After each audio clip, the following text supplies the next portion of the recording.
सत्यनारायण भगवान की कथा। सत्यनारायण व्रत प्रथम अध्याय। कथा इस प्रकार है कि एक बार नारद जी भगवान श्री हरि विष्णु के पास जाते हैं और उनकी स्तुति करने लगे। यह देख श्री हरि विष्णु नारद जी से बोले, हे भक्त, आप किस प्रयोजन से यहाँ आए हैं तथा आपके मन में क्या है, मुझे बताइए। नारद मुनि बोले, प्रभु, मृत्यु लोक में अपने अपने पाप कर्मों द्वारा विभिन्न योनियों में जन्म लेने वाले सभी जीव जंतु, इंसान सभी किसी न किसी प्रकार के दुख व शारीरिक मानसिक पीड़ा से ग्रस्त है। भगवान, इन सभी कष्टों व दुख से मुक्ति पाने का कोई सरल उपाय बतलाइए, मैं सुनना चाहता हूँ। हरि विष्णु भगवान ने कहा, हे वत्स, संसार के भले के लिए आपने बहुत अच्छी बात की है, इसलिए मैं आपको इसका उपाय बताऊंगा। इस व्रत को करने से व्यक्ति मोह माया से मुक्ति पा सकता है। इसे सुनिए।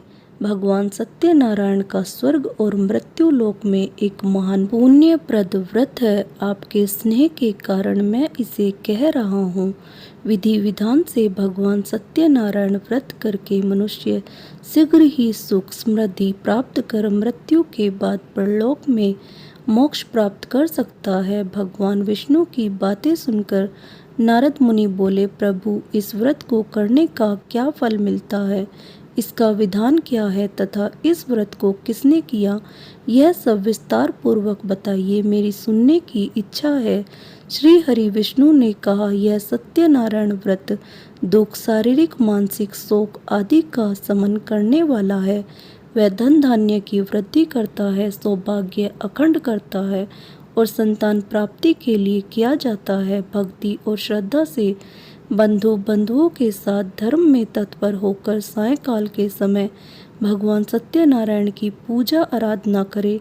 नैवेद्य में उत्तम कोटि के भोज्य पदार्थ सवाया मात्रा में अर्पित करना चाहिए तथा भोग का प्रसाद बनाने के लिए केले का फल, घी, दूध, माठी, गेहूं या चावल का आटा और शक्कर या गुड़ लेकर इन सभी को एकत्रित करके सवाया मात्रा में भगवान को भोग लगाना चाहिए तथा पूजा के बाद सब लोगों में विस्तृत करना चाहिए। सत्यनारायण भगवान की कथा सुनने के बाद सामर्थ्य अनुसार ब्राह्मणों को दक्षिणा देनी चाहिए और बंधु बांधवों व ब्राह्मणों को भोजन कराना चाहिए। कलयुग में यह सबसे छोटा सा उपाय है। श्रीमन नारायण नारायण नारायण, भजमन नारायण नारायण नारायण। श्री सत्यनारायण भगवान की जय। सत्यनारायण व्रत दूसरा अध्याय। श्री सूत जी बोले, हे द्विजों, अब मैं पुनः पूर्व काल में जिसने इस सत्यनारायण व्रत को किया था उसे भली भांति विस्तार पूर्वक कहूँगा। रमणीय काशी नामक नगर में कोई अत्यंत निर्धन ब्राह्मण रहता था। भूख और प्यास से व्याकुल होकर वह प्रतिदिन पृथ्वी पर भटकता रहता था। ब्राह्मण प्रिय भगवान ने उसे दुखी ब्राह्मण को देखकर वृद्ध ब्राह्मण का रूप धारण करके उस द्विज से आदर पूर्वक पूछा, हे विप्र, प्रतिदिन अत्यंत दुखी होकर तुम किस लिए पृथ्वी पर भ्रमण करते हो? हे द्विज श्रेष्ठ, यह सब बतलाओ, मैं सुनना चाहता हूँ। ब्राह्मण बोला, प्रभु, मैं अत्यंत दरिद्र ब्राह्मण हूँ और भिक्षा के लिए ही पृथ्वी पर घूमा करता हूँ। यदि मेरी इस दरिद्रता को दूर करने का आप कोई उपाय जानते हो तो कृपा पूर्वक बतलाइए। वृद्ध ब्राह्मण बोला, हे ब्राह्मण देव, सत्यनारायण भगवान विष्णु अभिष्ट फल को देने वाले हैं। हे विप्र, तुम उनका उत्तम व्रत करो जिसे करने से मनुष्य सभी दुखों से मुक्त हो जाता है। व्रत के विधान को भी ब्राह्मण से यत्न पूर्वक कहकर वृद्ध ब्राह्मण रूप धारी भगवान विष्णु वहीं पर अंतर्ध्यान हो गए। वृद्ध ब्राह्मण ने जैसा कहा है उस व्रत को अच्छी प्रकार से वैसे ही करूँगा। यह सोचते हुए उस ब्राह्मण को रात में नींद नहीं आई। अगले दिन प्रातःकाल उठकर सत्यनारायण का व्रत करूँगा, ऐसा संकल्प करके वह ब्राह्मण भिक्षा के लिए चल पड़ा। उस दिन ब्राह्मण को भिक्षा में बहुत सा धन प्राप्त हुआ। उसी धन से उसने बांधवों के साथ भगवान सत्यनारायण का व्रत किया। इस व्रत के प्रभाव से वह श्रेष्ठ ब्राह्मण सभी दुखों से मुक्त होकर समस्त संपत्तियों से संपन्न हो गया। उस दिन से लेकर प्रत्येक महीने उसने यह व्रत किया। इस प्रकार भगवान सत्यनारायण के इस व्रत को करके वह श्रेष्ठ ब्राह्मण सभी पापों से मुक्त हो गया और उसने दुर्लभ मोक्ष पद को प्राप्त किया। हे विप्र, पृथ्वी पर जब भी कोई मनुष्य श्री सत्यनारायण का व्रत करेगा, उसी समय उसके समस्त दुख नष्ट हो जाएंगे। हे ब्राह्मणों, इस प्रकार भगवान नारायण ने महात्मा नारद जी से जो कहा, मैंने वह सब आप लोगों से कह दिया। आगे अब और क्या कहूँ। हे मुने, इस पृथ्वी पर उस ब्राह्मण से सुने हुए इस व्रत को किसने किया, हम वह सब सुनना चाहते हैं। उस व्रत पर हमारी श्रद्धा हो रही है। श्री सूत जी बोले, मुनियों, पृथ्वी पर जिसने यह व्रत किया उसे आप लोग सुने। एक बार वह द्विजश्रेष्ठ अपनी धन संपत्ति के अनुसार बांधवों तथा परिवारजनों के साथ व्रत करने के लिए उद्यत हुआ। इसी बीच एक लकड़हारा वहां आया और लकड़ी बाहर रखकर उस ब्राह्मण के घर गया। प्यास से व्याकुल वह उस ब्राह्मण को व्रत करता हुआ देख प्रणाम करके उससे बोला, प्रभु, आप यह क्या कर रहे हैं? इसके करने से किस फल की प्राप्ति होती है? विस्तार पूर्वक मुझसे कहिए। विप्र ने कहा, यह सत्यनारायण का व्रत है जो सभी मनोरथ को प्रदान करने वाला है। उसी के प्रभाव से मुझे यह सब मान, धन, धान्य आदि प्राप्त हुआ है। जल पीकर तथा प्रसाद ग्रहण करके वह नगर चला गया। सत्यनारायण देव के लिए मन में ऐसा सोचने लगा कि आज लकड़ी बेचने से जो धन प्राप्त होगा, उसी धन से भगवान सत्यनारायण का श्रेष्ठ व्रत करूंगा। इस प्रकार मन से चिंतन करता हुआ लकड़ी को मस्तक पर रखकर उस सुंदर नगर में गया जहाँ धन संपन्न लोग रहते थे। उस दिन उसने लकड़ी का दुगना मूल्य प्राप्त किया। इसके बाद प्रसन्न हृदय होकर वह पके हुए केले का फल, शक्कर, घी, दूध और गेहूं का चूर्ण सवाया मात्रा में लेकर अपने घर आया। तत्पश्चात उसने अपने बांधवों को बुलाकर विधि विधान से भगवान श्री सत्यनारायण का व्रत किया। उस व्रत के प्रभाव से वह धन पुत्र से संपन्न हो गया और इस लोक में अनेक सुखों को उपभोग कर अंत में सत्यपुर अर्थात बैकुंठ लोक को चला गया। श्रीमन नारायण नारायण नारायण, भज मन नारायण नारायण नारायण। श्री सत्यनारायण भगवान की जय। सत्यनारायण व्रत, तीसरा अध्याय। श्री सूत जी बोले, श्रेष्ठ मुनियों, अब मैं पुनः आगे की कथा कहूँगा, आप लोग सुने। प्राचीन काल में उल्कामुख नाम का एक राजा था। वह जितेंद्रिय, सत्यवादी तथा अत्यंत बुद्धिमान था। वह विद्वान राजा प्रतिदिन देवालय जाता और ब्राह्मणों को धन देकर संतुष्ट करता था। कमल के समान मुख वाली उसकी धर्मपत्नी शीला, विनय एवं सौंदर्य आदि गुणों से संपन्न तथा पतिपरायण थी। राजा एक दिन अपनी धर्मपत्नी के साथ भद्रशिला नदी के तट पर श्री सत्यनारायण का व्रत कर रहा था। उसी समय व्यापार के लिए अनेक प्रकार की पुष्कल धनराशि से संपन्न एक साधु नाम का बनिया वहां आया। भद्रशिला नदी के तट पर नाव का स्थापित कर वह राजा के समीप गया और राजा को उस व्रत में दीक्षित देखकर विनयपूर्वक पूछने लगा। साधु ने कहा, राजन, आप भक्ति युक्त चित्त से यह क्या कर रहे हैं? कृपया वह सब बताइए, इस समय मैं सुनना चाहता हूँ। राजा बोले, हे साधु, पुत्र आदि की प्राप्ति कामना से अपने बांधवों के साथ में अतुल तेज संपन्न भगवान विष्णु का व्रत एवं पूजन कर रहा हूँ। राजा की बात सुनकर साधु ने आदर पूर्वक कहा, राजन, इस विषय में आप मुझे सब कुछ विस्तार से बतलाइए। आपके कथनानुसार मैं व्रत एवं पूजन करूँगा। मुझे भी संतान नहीं है, इससे अवश्य ही संतान प्राप्ति होगी। ऐसा विचार कर वह व्यापार से निर्वृत्त हो आनंद पूर्वक अपने घर आया। उसने अपनी भार्या से संतान प्रदान करने वाले इस सत्य व्रत को विस्तार पूर्वक बताया तथा जब मुझे संतान प्राप्ति होगी तब मैं इस व्रत को करूँगा। इस प्रकार उस साधु ने अपनी भार्या लीलावती से कहा। एक दिन उसकी लीलावती नाम की सती साध्वी भार्या पति के साथ आनंद चित्त से ऋतुकालीन धर्माचरण में प्रवृत्त हुई और भगवान श्री सत्यनारायण की कृपा से उसकी वह भार्या गर्भणी हुई। 10वें महीने में उससे कन्या रत्न की उत्पत्ति हुई और वह शुक्ल पक्ष के चंद्रमा की भांति दिन प्रतिदिन बढ़ने लगी। उस कन्या का कलावती नाम रखा गया।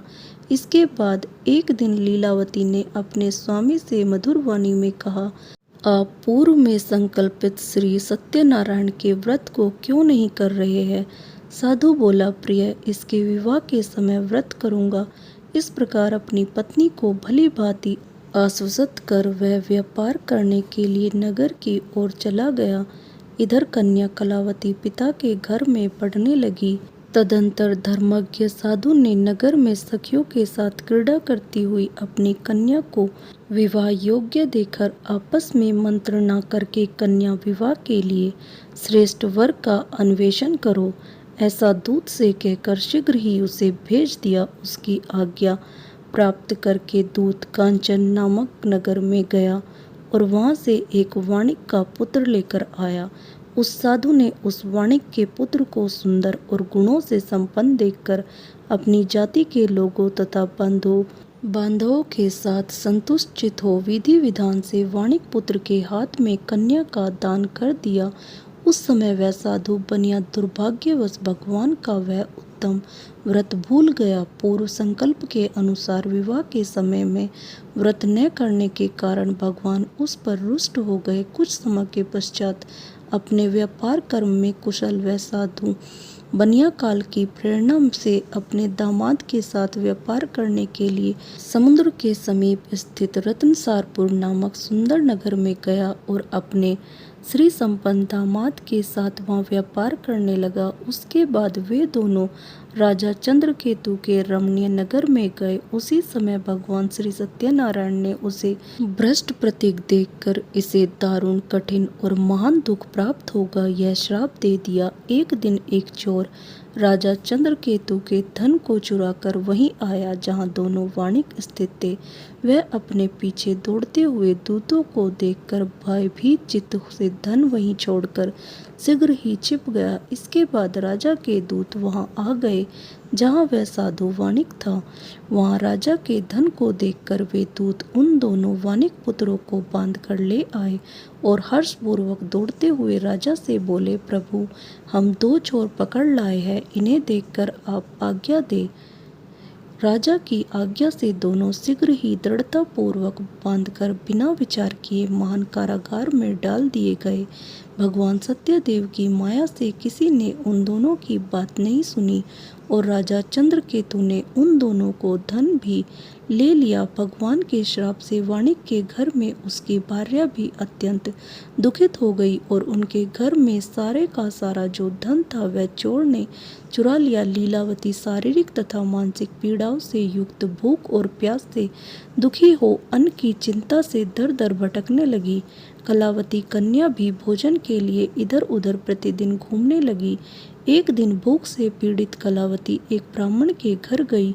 वहां जाकर उसने श्री सत्यनारायण के व्रत पूजन को देखा। वहां बैठकर उसने कथा सुनी और वरदान मांगा। इसके बाद प्रसाद ग्रहण करके वह कुछ रात होने पर घर गई। माता ने कलावती कन्या से प्रेम पूर्वक पूछा, पुत्री, रात में तू कहाँ रुक गई थी? तुम्हारे मन में क्या है? कलावती कन्या ने तुरंत माता से कहा, माँ, मैंने एक ब्राह्मण के घर में मनोरथ प्रदान करने वाला व्रत देखा है। कन्या की उस बात को सुनकर वह वाणिक की भार्या व्रत करने को उद्यत हुई और प्रसन्न मन से उस साध्वी ने बांधवों के साथ भगवान श्री सत्यनारायण का व्रत किया तथा इस प्रकार प्रार्थना की, भगवान, आप हमारे पति एवं जमदाता के अपराध को क्षमा करें, वे दोनों अपने घर शीघ्र आ जाए।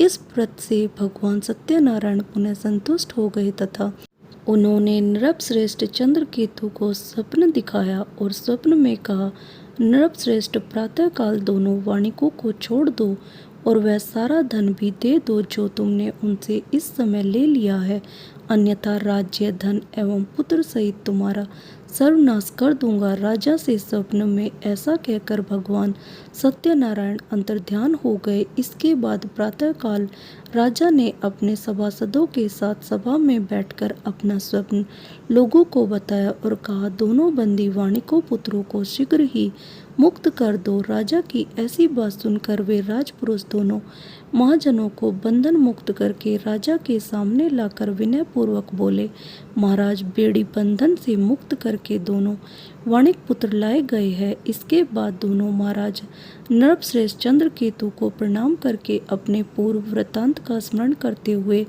भय विह्वल हो गए और कुछ बोल न सके। राजा ने वाणिक पुत्रों को देखकर आदरपूर्वक कहा, आप लोगों को प्रारब्धवश यह मान दुख प्राप्त हुआ है। इस समय अब कोई भय नहीं है। राजा ने वस्त्र अलंकार देकर उन दोनों वाणिक पुत्रों को संतुष्ट किया तथा सामने बुलाकर वाणी द्वारा अत्यधिक आनंदित किया। पहले जो धन लिया था उसे दोगुना करके दिया। उसके बाद राजा ने पुनः उनसे कहा, साधु, अब आप अपने घर को जाए। राजा को प्रणाम करके आपकी कृपा से हम जा रहे हैं। ऐसा कहकर उन दोनों महावैश्यों ने अपने घर की ओर प्रस्थान किया। श्रीमन नारायण नारायण नारायण, भजमन नारायण नारायण नारायण। श्री सत्यनारायण भगवान की जय। सत्यनारायण व्रत चौथा अध्याय। श्री सूत जी बोले, साधु बनिया मंगलाचरण कर और ब्राह्मणों को धन देकर अपने नगर के लिए चल पड़ा। साधु के कुछ दूर जाने पर भगवान सत्यनारायण की उसकी सत्यता की परीक्षा के विषय में जिज्ञासा हुई। साधु, तुम्हारी नाव में क्या भरा है?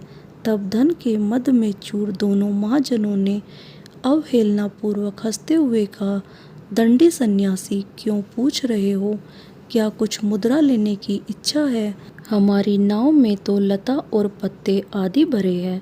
ऐसी निष्ठुर वाणी सुनकर बोले, तुम्हारी बात सच हो जाए। ऐसा कहकर दंडी सन्यासी का रूप धारण किए हुए भगवान कुछ दूर जाकर समुद्र के समीप बैठ गए। दंडी के चले जाने पर नित्य क्रिया करने के पश्चात उतराई हुई अर्थात जल में ऊपर की ओर उठी हुई नौका को देखकर साधु अत्यंत आश्चर्य में पड़ गया और नाव में लता और पत्ते आदि देखकर मूर्छित हो पृथ्वी पर गिर पड़ा। सचेत होने पर वाणिक पुत्र चिंतित हो गया। तब उसके दामाद ने इस प्रकार कहा, आप शोक क्यों करते हैं? दंडी ने श्राप दे दिया है। इस स्थिति में वे ही चाहे तो सब कुछ कर सकते हैं, इसमें संशय नहीं। अतः उन्हीं की शरण में हम चले, वहीं मन की इच्छा पूर्ण होगी। दामाद की बात सुनकर वह साधु बनिया उनके पास गया और वहां दंडी को देखकर उसने भक्ति पूर्वक उन्हें प्रणाम किया तथा आदर पूर्वक कहने लगा, आपके सम्मुख मैंने जो कुछ कहा है, असत्य भाषण रूप अपराध किया है। आप मेरे उस अपराध को क्षमा करें। ऐसा कहकर बारंबार प्रणाम करके वह महान शोक से व्याकुल हो गया। दंडी ने उसे रोता हुआ देखकर कहा, हे मूर्ख, रो मत। मेरी बात सुनो। मेरी पूजा से उदासीन होने के कारण तथा मेरी आज्ञा से ही तुमने बारंबार दुख प्राप्त किया है। भगवान की ऐसी वाणी सुनकर वह उनकी स्तुति करने लगा। साधु ने कहा, हे प्रभु, यह आश्चर्य की बात है कि आपकी माया से मोहित होने के कारण ब्रह्मा आदि देवता भी आपके गुणों और रूपों को यथावत रूप से नहीं जान पाते। फिर मैं मूर्ख आपकी माया से मोहित होने के कारण कैसे जान सकता हूँ? आप प्रसन्न हो, मैं अपनी धन संपत्ति के अनुसार आपकी पूजा करूँगा। मैं आपकी शरण में आया हूँ। मेरा जो नौका में स्थित पूरा धन था उसकी तथा मेरी रक्षा करे। उस बनिए की भक्ति युक्त वाणी सुनकर भगवान जनार्दन संतुष्ट हो गए। भगवान हरि उसे अभिष्ट वर प्रदान करके वहीं अंतर्ध्यान हो गए। इसके बाद वह साधु अपनी नौका में चढ़ा और उसे धन धान्य से परिपूर्ण देखकर भगवान सत्यदेव की कृपा से हमारा मनोरथ सफल हो गया। ऐसा कहकर सब जनों के साथ उसने भगवान की विधिवत पूजा की। भगवान श्री सत्यनारायण की कृपा से वह आनंद से परिपूर्ण हो गया और नाव को प्रयत्न पूर्वक संभालकर उसने अपने देश के लिए प्रस्थान किया। साधु बनिया ने अपने दामाद से कहा, वह देखो मेरी रतनपुरी नगरी दिखाई दे रही है। इसके बाद उसने अपने धन के रक्षक दूत को अपने आगमन का समाचार देने के लिए अपनी नगरी में भेजा। इसके बाद उस दूत ने नगर में जाकर साधु की भार्या को देख हाथ जोड़कर प्रणाम किया तथा उसके लिए अभिष्ट बात कही। सेठ जी अपने दामाद तथा बंधु वर्गों के साथ बहुत सारे धन धान्य से संपन्न होकर नगर के निकट पधार गए हैं। दूत के मुख से यह बात सुनकर वह अति आनंदित हुई और उस साध्वी ने श्री सत्यनारायण की पूजा करके अपनी पुत्री से कहा, मैं साधु के दर्शन के लिए जा रही हूँ, तुम शीघ्र आओ। माता का ऐसा वचन सुनकर व्रत को समाप्त करके प्रसाद का परित्याग कर वह कलावती भी अपने पति का दर्शन करने के लिए चल पड़ी।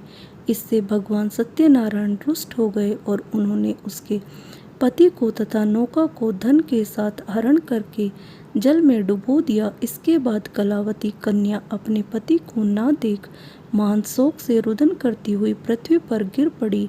नाव का अदर्शन तथा कन्या को अत्यंत दुखी देख भयभीत मन से साधु बनिया ने सोचा, यह क्या आश्चर्य हो गया। नाव का संचालन करने वाले भी सभी चिंतित हो गए। तदंतर वह लीलावती भी कन्या को देखकर विह्वल हो गई और अत्यंत दुख से विलाप करती हुई अपने पति से इस प्रकार बोली, अभी अभी नौका के साथ वह कैसे अलिक्षित हो गए। न जाने किस देवता की उपेक्षा से वह नौका हरण कर ली गई, अथवा श्री सत्यनारायण का महात्म्य कौन जान सकता है। ऐसा कहकर वह स्वजनों के साथ विलाप करने लगी और कलावती कन्या को गोद में लेकर रोने लगी। कलावती कन्या भी अपने पति के नष्ट हो जाने पर दुखी हो गई और पति की पादुका लेकर उनका अनुगमन करने के लिए उसने मन में निश्चय किया। कन्या के इस प्रकार के आचरण को देख भार्या सहित वह धर्मज्ञ साधु बनिया अत्यंत शोक संतप्त हो गया और सोचने लगा, या तो भगवान सत्यनारायण ने यह अपहरण किया है अथवा हम सभी भगवान सत्यदेव की माया से मोहित हो गए हैं। अपनी धन शक्ति के अनुसार मैं भगवान श्री सत्यनारायण की पूजा करूंगा। सभी को बुलाकर इस प्रकार कहकर उसने अपने मन की इच्छा प्रकट की और बारंबार भगवान सत्यदेव को दंडवत प्रणाम किया। इससे तीनों के परिपालक भगवान सत्यदेव प्रसन्न हो गए। भक्त वत्सल भगवान ने कृपा पूर्वक आकाशवाणी की, तुम्हारी कन्या प्रसाद छोड़कर अपने पति को देखने चली आई है। निश्चय ही इसी कारण उसका पति अदृश्य हो गया है। यदि घर जाकर प्रसाद ग्रहण करके वह पुनः आए तो हे साधु बनिया, तुम्हारी पुत्री पति को प्राप्त करेगी, इसमें संशय नहीं। कन्या कलावती भी आकाश मंडल से ऐसी वाणी सुनकर शीघ्र ही घर गई और उसने प्रसाद ग्रहण किया। पुनः आकर स्वजनों तथा अपने पति को देखा। तब कलावती कन्या ने अपने पिता से कहा, अब तो घर चले, विलंब क्यों कर रहे हो। कन्या की वह बात सुनकर वाणिक पुत्र संतुष्ट हो गया और विधि विधान से भगवान सत्यनारायण का पूजन करके धन तथा बांधवों के साथ अपने घर गया। तदंतर पूर्णिमा तथा संक्रांति पर्वों पर भगवान सत्यनारायण का पूजन करते हुए इस लोक में सुख भोग कर अंत में वह सत्यपुर बैकुंठ लोक में चला गया।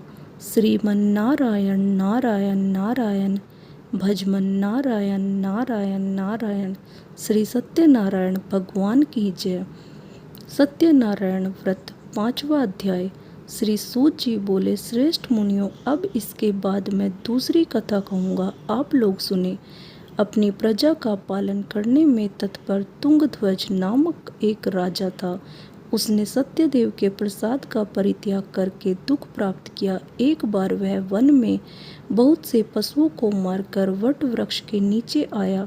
वहां उसने देखा कि गोपगण बंधु बांधवों के साथ संतुष्ट होकर भक्ति पूर्वक भगवान सत्यदेव की पूजा कर रहे हैं। राजा यह देखकर भी अहंकारवश न तो वहां गया और न उसे भगवान सत्यनारायण को प्रणाम ही किया। पूजन के बाद सभी गोपगण भगवान का प्रसाद राजा के समीप रखकर वहां से लौट आए और इच्छा अनुसार उन सभी ने भगवान का प्रसाद ग्रहण किया। इधर राजा को प्रसाद का परित्याग करने से बहुत दुख हुआ। उसका संपूर्ण धन धान्य एवं सभी 100 पुत्र नष्ट हो गए। राजा ने मन में यह निश्चय किया कि अवश्य ही भगवान सत्यनारायण ने हमारा नाश कर दिया है, इसलिए मुझे वहाँ जाना चाहिए जहाँ श्री सत्यनारायण का पूजन हो रहा था। ऐसा मन में निश्चय करके वह राजा गोपगणों के समीप गया और उसने गोपगणों के साथ भक्ति श्रद्धा से युक्त होकर विधि पूर्वक भगवान सत्यदेव की पूजा की। भगवान सत्यदेव की कृपा से वह पुनः धन और पुत्रों से संपन्न हो गया तथा इस लोक में सभी सुखों को उपभोग कर अंत में सत्यपुर वैकुंठ लोक को प्राप्त हुआ। श्री सूत जी कहते हैं, जो व्यक्ति इस परम दुर्लभ श्री सत्यनारायण के व्रत को करता है और पुण्यमयी तथा फल प्रदायिनी भगवान की कथा को भक्ति युक्त होकर सुनता है, उसे भगवान सत्यनारायण की कृपा से धन धान्य आदि की प्राप्ति होती है। दरिद्र धनवान हो जाता है, बंधन में पड़ा हुआ बंधन से मुक्त हो जाता है, डरा हुआ व्यक्ति भय मुक्त हो जाता है। यह सत्य बात है, इसमें संशय नहीं। इस लोक में वह सभी इप्सित फलों को भोग प्राप्त करके अंत में सत्यपुर वैकुंठ लोक को जाता है।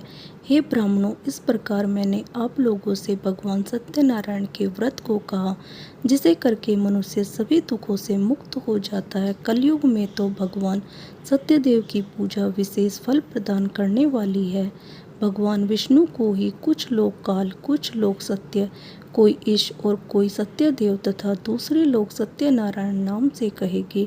अनेक रूप धारण करके भगवान सत्यनारायण सभी का मनोरथ सिद्ध करते हैं। कलयुग में सनातन भगवान विष्णु ही सत्यव्रत रूप धारण करके सभी का मनोरथ पूर्ण करने वाले होंगे। हे श्रेष्ठ मुनियों, जो व्यक्ति नित्य भगवान सत्यनारायण की इस व्रत कथा को पढ़ता है, सुनता है, भगवान सत्यनारायण की कृपा से उसके सभी पाप नष्ट हो जाते हैं। हे मुनीश्वरों, पूर्व काल में जिन लोगों ने भगवान सत्यनारायण का व्रत किया था, उसके अगले जन्म का वृतांत कहता हूँ, आप लोग सुने। महान प्रज्ञा संपन्न सतानंद नाम के ब्राह्मण सत्यनारायण व्रत करने के प्रभाव से दूसरे जन्म में सुदामा नामक ब्राह्मण हुए और उस जन्म में भगवान श्री कृष्ण का ध्यान करके उन्होंने मोक्ष प्राप्त किया। लक्कड़हारा भिल गोहों का राजा हुआ और अगले जन्म में उसने भगवान श्री राम की सेवा करके मोक्ष प्राप्त किया। महाराज उल्कामुख दूसरे जन्म में राजा दशरथ हुए, जिन्होंने श्री रंगनाथ जी की पूजा करके अंत में वैकुंठ प्राप्त किया। इसी प्रकार धार्मिक और सत्यवती साधु पिछले जन्म के सत्यव्रत के प्रभाव से दूसरे जन्म में मोरध्वज नामक राजा हुआ। उसने ओर से चीरकर अपने पुत्र की आदि देह भगवान विष्णु को अर्पित कर मोक्ष प्राप्त किया। महाराजा तुंगध्वज जन्मांतर में स्वयंभू मनु हुए और भगवत संबंधी संपूर्ण कार्यों का अनुष्ठान करके वैकुंठ लोक को प्राप्त हुए। जो गोपगण थे, वे सब जन्मांतर में व्रजमंडल में निवास करने वाले गोप हुए और सभी राक्षसों का संहार करके उन्होंने भी भगवान का शाश्वत धाम गोलोक प्राप्त किया। श्रीमन नारायण नारायण, भजमन नारायण नारायण, श्री सत्यनारायण भगवान की जय। इस प्रकार श्री स्कंद पुराण के अंतर्गत रेवाखंड में श्री सत्यनारायण व्रत कथा का यह 5वां अध्याय पूर्ण हुआ।